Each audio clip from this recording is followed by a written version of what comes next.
Hello बच्चों, मेरी आज की कविता का शीर्षक है सेंटा क्लॉज आया। तो चलो शुरू करते हैं ये कविता। लाल टोपी, लाल रुमाल, दाढ़ी सफ़ेद, कोट लाल, खिलौने चॉकलेट साथ लाया, देखो सेंटा क्लॉज आया। जेनी केनी किट्टू कृणाल, ऋतु रुचि बिट्टू मृणाल, बच्चों करेला दौड़ा आया, देखो सेंटा क्लॉज आया। झोली उसकी भरी भरी, मृदुल मुस्कान हरी भरी, पीठ पे थैला लादे आया, देखो सेंटा क्लॉज आया।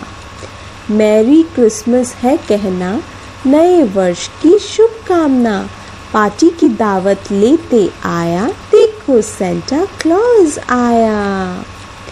संकल्प नए, नई कहानी, नए वर्ष की नई रवानी, मानवता का पाठ पढ़ाने आया, देखो सेंटा क्लॉज आया। Thank you.